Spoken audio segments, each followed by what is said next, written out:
Olá, bem-vindos a mais um podcast no canal Inclusão, Capacitação e Desenvolvimento Humano. Desenvolvimento pessoal. O nome é grande porque trazemos pessoas de peso, peso intelectual, peso de conhecimento. E hoje estou aqui, eu e Marcelo. Marcelo, se apresenta, fala um pouquinho de você e depois eu passo para o convidado. Hola, soy el pastor Marcelo Parrella, Dios los bendiga a todos. Estamos aquí en un podcast para traer sabiduría a todas las personas. Hoje o nosso convidado é o Dr. Alexandre Bruno, meu amigo Bruno, que é o colega também de um amigo e também da mesma profissão, advogado, só que eu já não exerço tanto advocacia. Bruno, se apresenta, fala um pouquinho de você, do teu trabalho, da tua experiência. Bom dia a todos, obrigado Marcelo, obrigado Eduardo pela oportunidade de estar aqui nesse podcast, a gente poder debater um pouco, tentar melhorar um pouco a nossa sociedade, né, ampliar o conhecimento para todos. Meu nome é Alexandre Bruno, eu sou advogado, trabalho principalmente na área criminal no estado do Rio de Janeiro, advogo há mais ou menos uns 15 anos e faço parte de uma entidade classista, Sindicato dos Trabalhadores e Empresas Ferroviárias da Zona da Central do Brasil, há mais ou menos 25 anos, né, em que a gente fica vivendo pela garantia de determinados benefícios, valorização dos trabalhadores, situações mais sólidas de trabalho, né?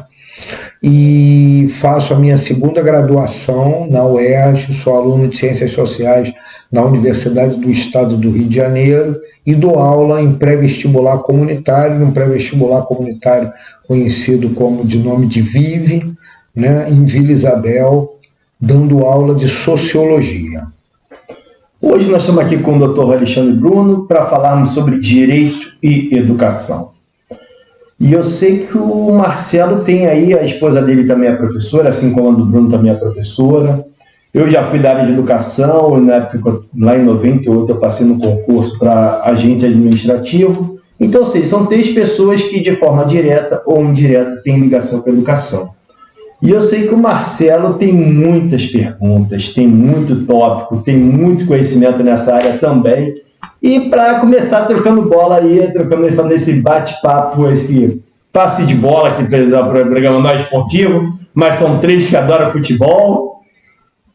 Marcelo, é contigo aí a palavra. Doctor Bruno, la educación brasilera está ¿cuánto tiempo con esto de la inclusión social? Assim, a educação brasileira ela tem vindo num declínio muito grande, né? Falta de apoio, falta de investimentos, né? A inclusão social é um desses aspectos da educação, né? Antigamente você tinha turmas separadas, né? Você tinha turma de alunos especiais, né? Portadores de necessidades especiais. Esses alunos eles precisam de um ensino diferenciado, né? Os professores sejam qualificados, que tenham profissionais de apoio, que o professor conheça a necessidade desse aluno, né? E com a falta de investimento, a sobrecarga dos professores, esse processo não tem funcionado bem, né? Eu tive acesso a duas estatísticas anteriores, né? Uma que assim, primeiro maior índice de abandono escolar, que seria a dislexia. Segundo maior índice de abandono escolar é o TDAH, né? O TDAH ele sempre está ligado a outra síndrome.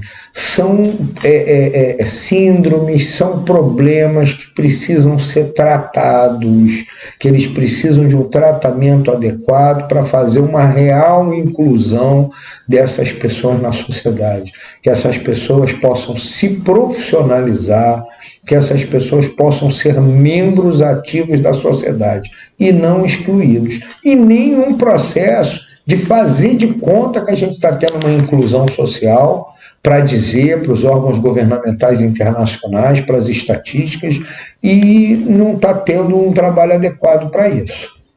Então quer dizer que não foi bem feito ou bem aceitado por la sociedade? A sociedade aceita, a sociedade ela tem uma necessidade de fazer a inclusão desses membros na sua sociedade. né? Agora, o problema é o investimento dos órgãos governamentais, professores treinados, apoio, pessoal de apoio, né? Profissionais específicos conhecendo isso, serviço social, psicólogos, psiquiatras, um maior apoio da rede pública para esse tipo de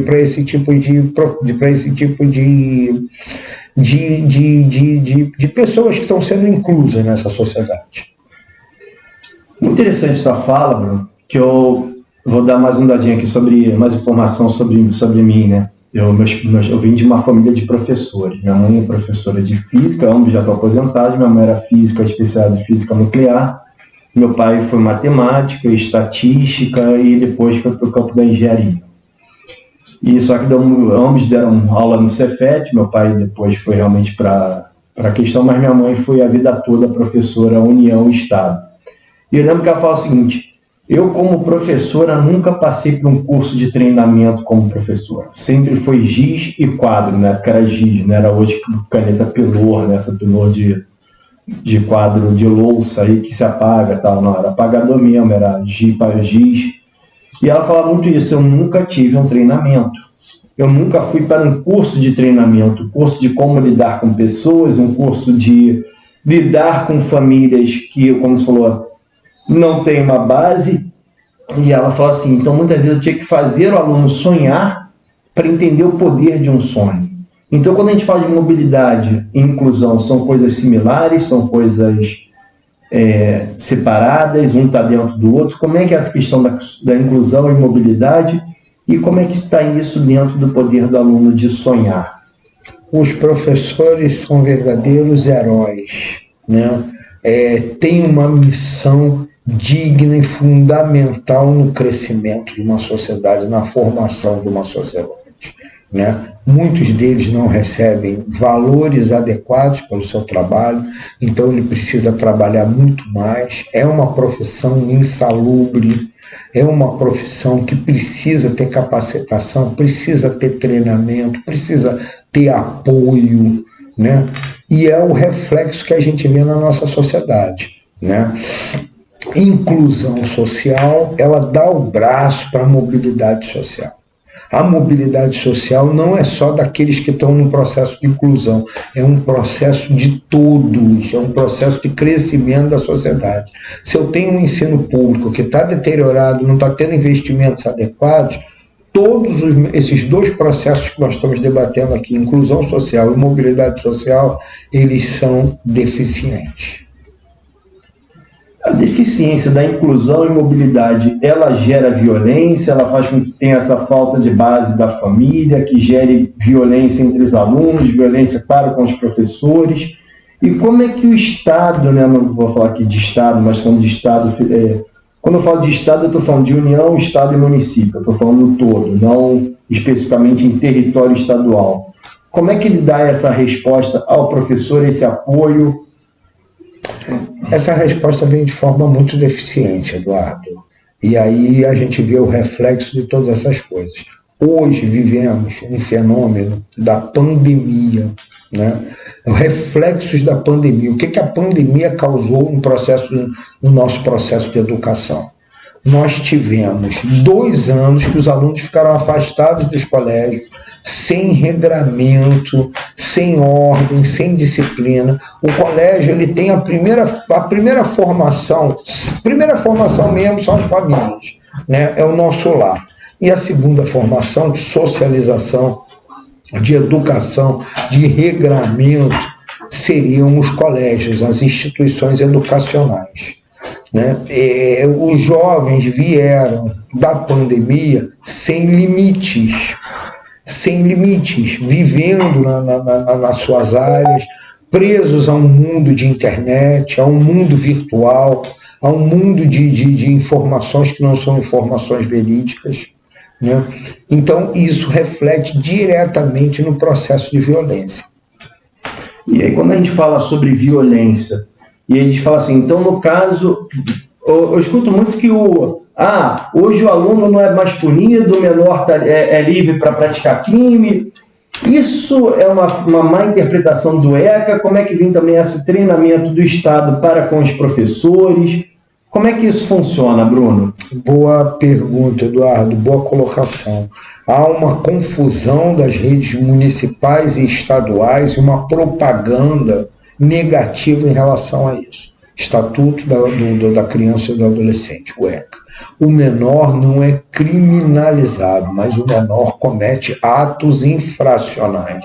O menor ele é punido de forma educativa, para que os menores de hoje não adentrem ao sistema penitenciário, não se tornem adultos infratores. Não quer dizer que o menor não cometa crimes, não quer dizer que o menor não possa ser punido e, principalmente, que ele não seja educado, que ele não aprenda a ter um procedimento, a se tornar um adulto digno. Isso é uma confusão que as redes municipais e estaduais fizeram. Dificuldade de treinamento, dificuldade de entendimento maior. Tá. E se a gente fala que o aluno pode ser punido, mas não pode ser criminalizado, então seria um despreparo do Estado tirar dos colégios agentes disciplinadores, chefe de disciplina, inspetores, porteiros, e simplesmente achar que apoio é agente administrativo e merendeira? Perfeito, Eduardo, é muito mais além. Inspetores, agentes disciplinadores, coordenadores pedagógicos, assistentes sociais, né? Nós tentamos viver em uma sociedade mais liberal, mas o colégio ele tem um regramento, ele tem horário para chegar, ele tem momento para falar, ele tem momento para almoçar, momento para lanchar, respeitar o direito do seu colega, está lá com um objetivo. Isso é uma parte educacional e que acaba se perdendo. O professor, hoje eu ouço uma crítica em determinados professores, que os professores eles ficam muito mais tempo dentro de uma sala de aula, chamando a atenção dos alunos do que dando matéria propriamente dita. O professor está lá para dar matéria. Claro que o professor é um exemplo, é claro que o professor também pode lidar com situações sociais, que o professor pode ajudar, que o professor pode conversar, que o professor pode ser um orientador da vida também, né? Mas assim, a finalidade dele é dar a matéria. Ele está sem apoio, profissionais sobrecarregados, profissionais desgastados, número de alunos excessivo em sala de aula, e aí vai tendo esse reflexo de violência, deterioração, evasão escolar muito grande. Doutor, uma pergunta. Usted já lo explicou, ¿no es cierto? Mas quero fazer algo más didáctico. Por ejemplo, la autoridad que fue quitada del gobierno para el director o el profesor. Por ejemplo, hoy si un director o un profesor quiere ver una mochila de un alumno, no puede, porque pues está infringiendo la libertad del alumno. Só que el alumno a lo mejor robó, a lo mejor va con una faca. Entonces, para não ser punido por el gobierno, o que tem que fazer o professor? Ter um apoio maior, ter umas relações maiores de apoio. Por exemplo, assim, outra vez eu estava pensando, talvez o processo de violência tenha que se tornado tão grande que haja necessidade que nos colégios tenham a presença da Guarda Municipal e da Polícia Militar. Os professores não são agentes disciplinadores. Eles precisam ter treinamento adequado, precisam ter um aparato do Estado, se houver a necessidade de ver a mochila de um aluno.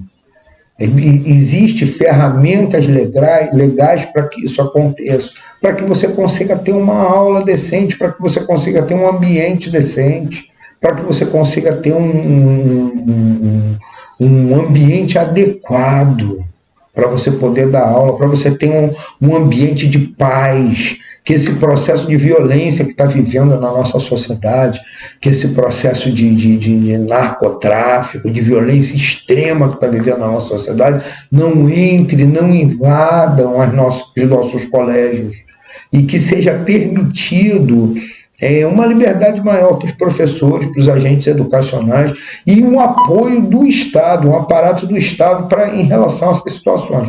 Por exemplo, tem um ponto de vista, que é isso lá no começo da faculdade que a gente estuda, o direito surge de acordo com a necessidade da sociedade. Né? Isso aí é um básico, né? Eu tinha um professor que ele falava isso, primeiro vem o ladrão, depois vem a legislação proibindo o roubo. Se a gente está vivendo um processo de violência muito grande, só o Estado é detentor da violência. E essa violência tem que ser programada. Os processos democráticos têm que ser respeitados, as liberdades individuais têm que ser respeitadas, mas você tem que ter aparatos do Estado para que você resolva esses problemas. Você acha que é muito lento o Estado em resolver problemas? Não é só lento, não, é pouco interesse dele. O lento é um sistema que eu vou devagar e vou em frente. Há uma omissão das autoridades em relação aos problemas ligados à educação. Há uma omissão. Eles não querem aumentar os gastos e enfrentar determinados problemas. Se eu enfrento determinados problemas, eu tenho gasto de dinheiro e eu vou me desgastar. E eu não quero. Infelizmente, dentro da nossa sociedade, a educação não dá voto. Infelizmente. Então é um processo que eu empurro com a barriga, que eu uso de forma tapeativa. Eu estava te ouvindo, né, Bruno? Estava aqui pensando. Tá, se eu não posso exercer certa fiscalização, na verdade eu estou tirando poder de polícia, não é o poder de prender, é o poder de fiscalizar. O poder de prender é exceção a uma regra, correto? O princípio do direito lá que nós aprendemos na faculdade.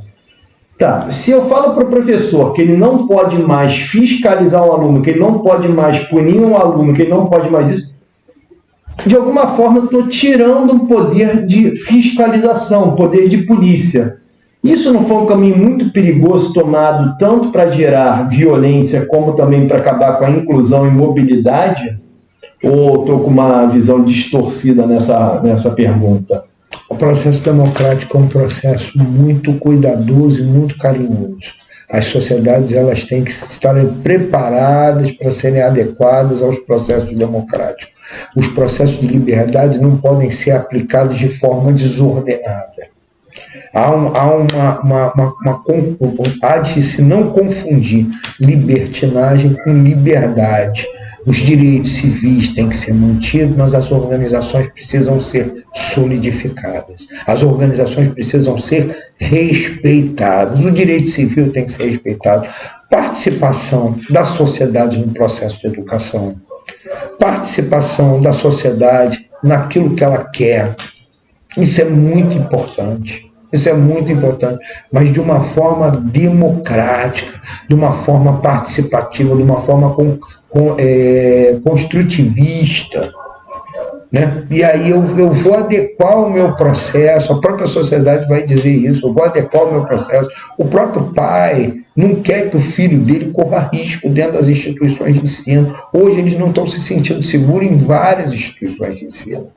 Né? A própria sociedade ela quer um ato de maior cuidado, de maior atenção para esses órgãos. Então, quando eu deixo ter esse cuidado, essa atenção, eu falo muito o seguinte, que na física não existe vazio. Então, se o Estado deixa de cuidar do espaço dele, quem é que vai tomar? Quem é que tomaria? Quem é que poderia preencher esse vazio para que uma sociedade mais educada? Quando eu falo de educação, educação é ação de educar. Educar o quê? O pensar, o teu agir. Como é que isso fica se o Estado sai, e a gente sabe que não existe vazio?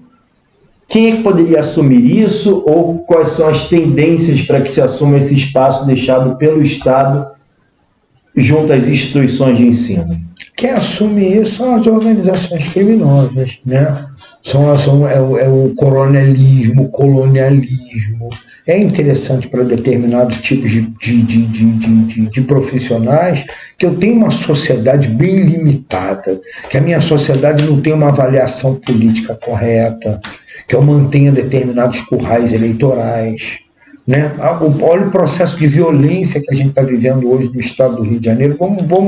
Vamos se limitar a ver o processo do Rio de Janeiro, as divisões de facções criminosas, de milícia, a falta de empregos formais, a falta de registro, de profissionalização.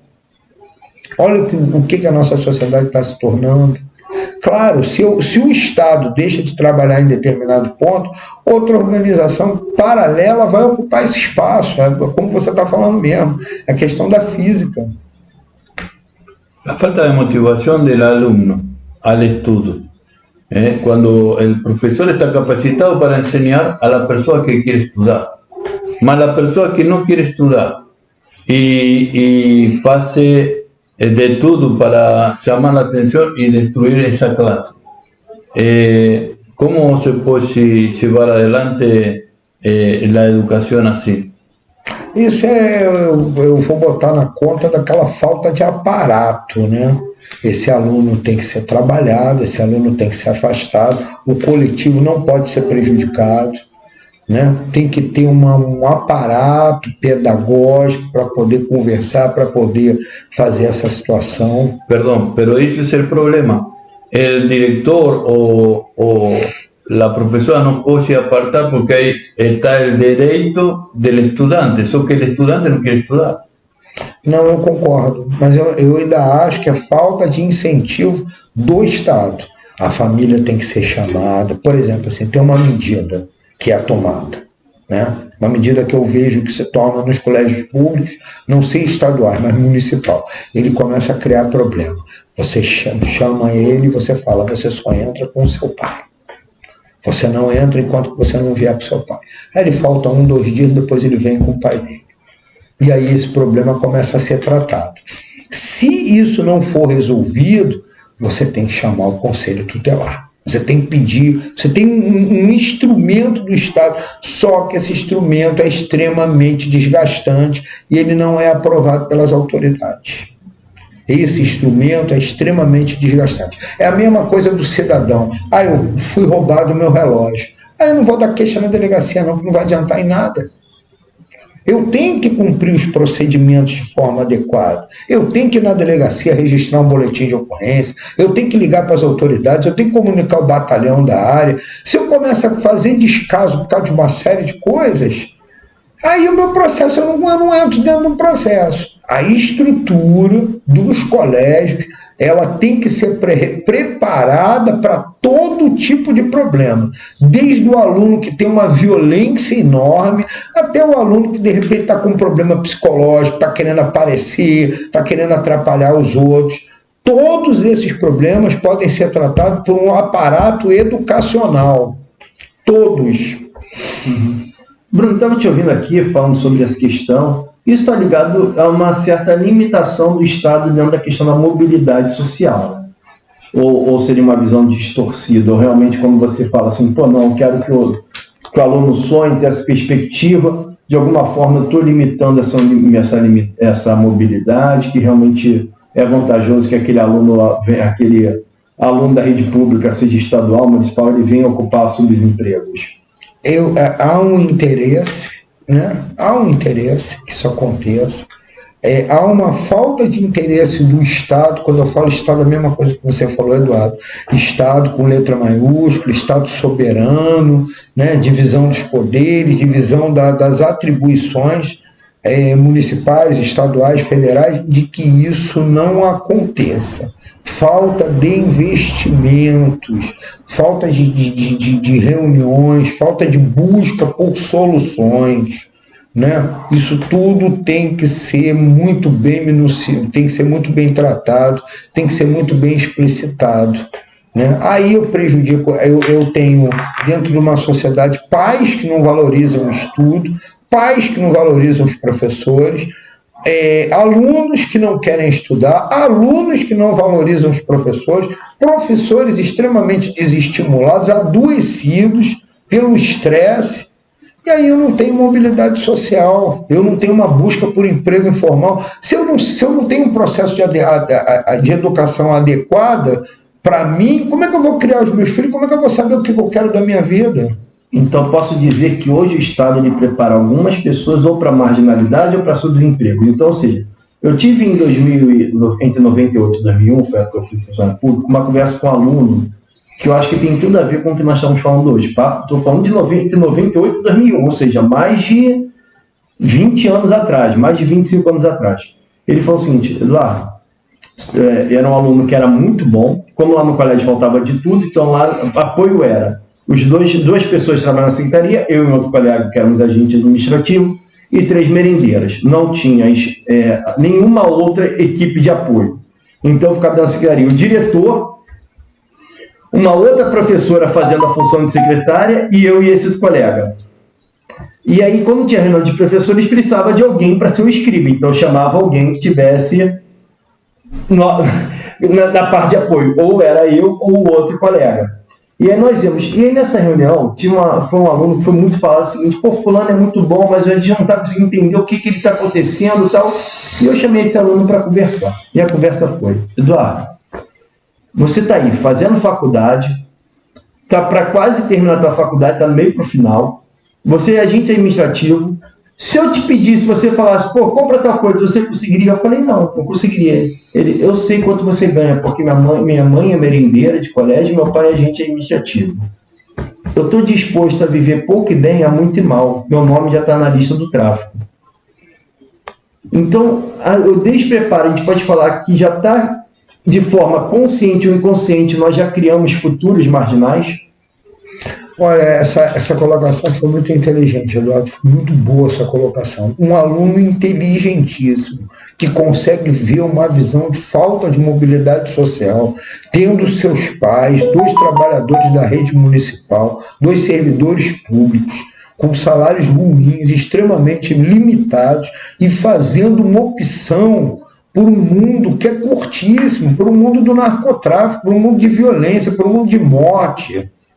Né? Quer dizer, é um aluno muito inteligente, mas assim, falta um aparato do Estado de falar: meu filho, você pode sonhar, você pode ser presidente da República, você pode ser médico, você pode ser engenheiro, você pode ser advogado, vai ser mais difícil para você que você é pobre, mas todos os seus sonhos são possíveis. Pode demorar mais a construção, porque talvez você não tenha um alicerce. Alicerce que eu digo não é nem familiar, não. É um alicerce financeiro. Mas é possível, você pode adentrar a uma rede de ensino público, uma rede de faculdade de nível superior. Esse aluno ele tem que ser subsidiado pelo Estado. Não subsidiado assim, largado. Não, olha, para você ter uma bolsa, você tem que ter frequência, você tem que ter nota, você tem que se esforçar. O Estado se prontifica de te ajudar, mas você tem que dar a contrapartida disso. E aí eu consigo ter uma sociedade melhor, eu consigo ter uma sociedade mais evoluída, eu consigo ter um processo menor de violência. Sempre, todas as sociedades, qualquer sociedade, por mais evoluída que seja, na face da Terra, eu tenho algum processo de violência, eu tenho participação no narcotráfico, mas eu tenho que amenizar esse problema. Doctor, estamos llegando al final del programa, le voy a hacer la última pregunta. Hemos falado del cáncer, del problema. ¿Cuál sería para você a solução? Para mim, a solução é mais investimento na educação. Eu vou pegar um gancho de uma fábrica, de uma frase, perdão. Vou pegar um gancho de uma frase. Mais colégios e menos presídios. Se eu invisto mais em capacitação profissional, em auxílio, colégios integrais, maneiras da escola ser agradável, esporte, se eu invisto mais nesse processo de educação, eu estou plantando para ter uma sociedade melhor, mais qualificada, com uma consciência política melhor e muito menos violenta. Eu estou tirando de forma direta e indireta um grande número de membros da sociedade da criminalidade, né? Aí eu acho que você consegue fazer um plantio melhor e eu vou ter uma colheita muito melhor nesse processo. Só assim para concluir também, valorização das famílias, valorização da educação. A educação vem de casa. Educação vem de casa. Nós temos, assim, na rede municipal, exemplo de, por exemplo, uma trabalhadora honesta que fica 14, 16 horas fora de casa para poder sustentar a sua família. Ela não tem tempo para educar. A sobrevivência para ela vem em primeiro ponto. Esses fatores eu acho que a gente consegue melhorar a nossa sociedade. Muchas gracias, doutor. Eduardo Medeiros, tu última pergunta. Muito interessante, eu fiquei agora bastante curioso, você falou algumas vezes sobre o vestibular comunitário. Como é que esse vestibular funciona, como o vestibular comunitário funciona, e como é que vocês atuam dentro do vestibular comunitário com a questão da mobilidade? Como é que funciona o vestibular comunitário e como é que é essa questão da mobilidade dentro do vestibular comunitário? Eu sou suspeito para falar porque eu dou a melhor matéria do mundo, que é a sociologia, né? Então eu posso trabalhar história, mobilidade social, eu trabalho os temas da atualidade, racismo, violência urbana, favelização, narcotráfico, xenofobia. Então, assim, nós pegamos um grupo de alunos que vem com o ensino público muito deteriorado, muito dificultoso. Alunos, né, como o próprio Marcelo falou, que queriam estudar e tiveram muita dificuldade de estudar. Chegaram à conclusão que não tem acesso ao ensino público de qualidade. Né? O próprio vestibular é uma eliminação. Né? E aí ele refaz o ensino médio dele, preparado para o ensino universitário de qualidade pública, através do sistema de cotas, né? Porque esse aluno é um aluno pobre, carente, ele precisa ser subsidiado, né? Para poder conseguir ter um desenvolvimento dentro da faculdade dele, tem que ter uma ajuda de custo. Muita gente abandona os estudos porque tem que trabalhar, uma realidade social que a gente vive. Muita gente abandona os estudos porque tem que trabalhar e não consegue trabalhar e estudar, por questões de cansaço, por questões de transporte público, questões de mobilidade social. Aí nós recebemos esse aluno, eu pessoalmente, vários outros professores também, trabalhamos muito a autoestima deles, que os sonhos deles podem ser alcançados, mas que eles vão ter que se esforçar mais do que os outros, porque eles têm problemas econômicos, porque ele tem problema de morar numa comunidade carente, porque ele tem problema de violência urbana, de ter tiroteio, de ter uma série de coisas que ele tem que conviver. E aí eu consigo ter um processo de mobilidade social, eu consigo evoluir, que essas pessoas tenham acesso a uma educação pública de nível superior com qualidade. Pensem melhor e tenham uma visão melhor de sociedade. E aí eu consigo ter uma mobilidade social. Obrigado, Bruno, pela tua participação aqui no nosso canal. Chegamos já no momento aí final. Quer deixar a tua consideração final, tua mensagem final? O que tu pode deixar aí de mensagem final? Olha, eu queria agradecer a participação nesse podcast. Foi uma honra para mim, Eduardo, Marcelo, estar aqui. Né? O que nós queremos é viver numa sociedade mais justa, melhor, e um pouco de mobilidade social, mais respeito às organizações, que nós cobremos mais das nossas autoridades tudo que nós temos direito: saúde, educação, segurança pública, direito às famílias, liberdade de expressão, que nós vivemos em uma sociedade melhor. Marcelo. Bueno, muchas gracias, doctor Bruno. Un placer estar aquí compartiendo este podcast con el Señor y con todos los amigos. Nos están saludando desde Argentina, estamos también saliendo con gente de México. Saludamos a todos vocês, paz do Senhor. Então sejam livres, voem alto, um forte abraço fraternal e obrigado aí pela presença do pessoal do México, Argentina. Curtam o canal, deem joinha e compartilhem com outras pessoas. Tchau, tchau. Tchau, tchau.